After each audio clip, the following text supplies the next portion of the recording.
Hey guys, welcome to a Has Been Gaming video, and today we're going to be talking about if Call of Duty WAW is worth playing in 2022. So first things first, let's talk about the different game modes that the game has. So it obviously has a campaign, it has a co-op campaign, which I believe is the only Call of Duty to have a co-op campaign. I know Black Ops 3 did have the zombies thing, but I'm not going to count it because it's not a main line, like a main storyline campaign, if you know what I mean. We also got the multiplayer and we've got the zombies. So first of all, we'll talk about the campaign. I think the fact that you can do a co-op campaign is amazing, and I've definitely done this with my mates a few times. And I would recommend going back to play it again because the fact that it's based off sort of real life events just, I think, makes it that much more immersive, if you know what I mean. I know in different Call of Duties, like, stuff happens like that all the time, but like this one actually did happen, if you know what I mean. But you know, you play as, I think you've got multiple different people as you play as from obviously different nations, and it's just quite interesting to see, you know, different events that actually happened throughout that war.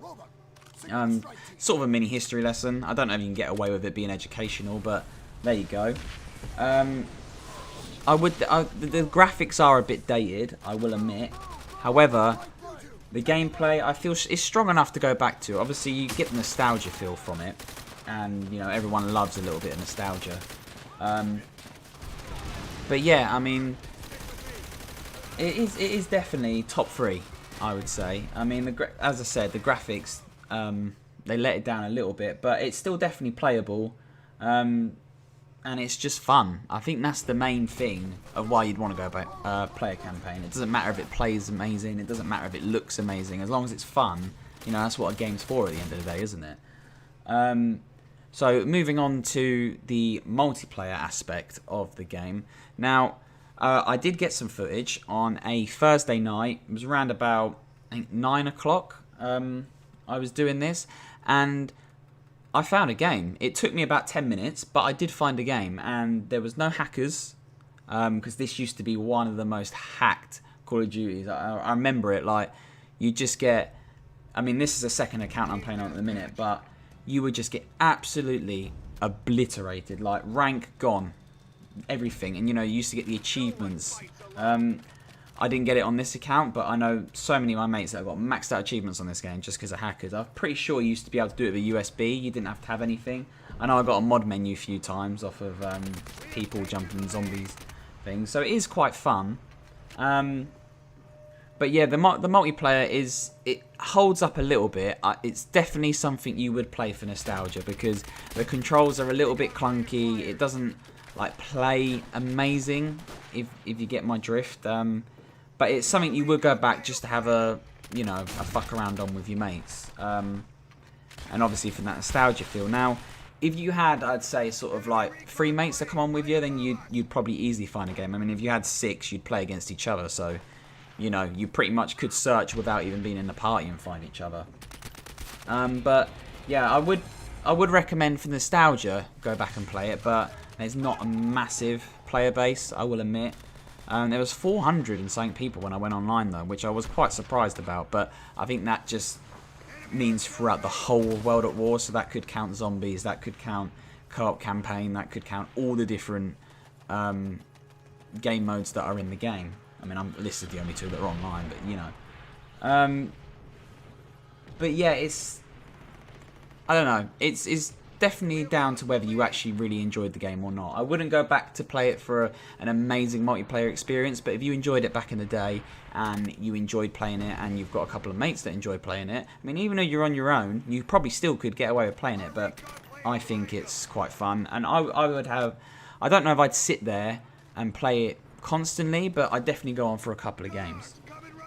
Now, the third game mode on there is obviously, it's where it all started. It's Call of Duty Zombies, and well, to be precise, it's actually Nazi zombies on this one. And just, I mean, it's where it all started, and it's where I pretty much fell in love with zombies and with Call of Duties, really, because this was my first Call of Duty, and I used to just play Knocked just on repeat, constantly trying to get a higher round. It was just so addicting. You know, I must have been like, I can't remember, like 10, 11 when I got this game.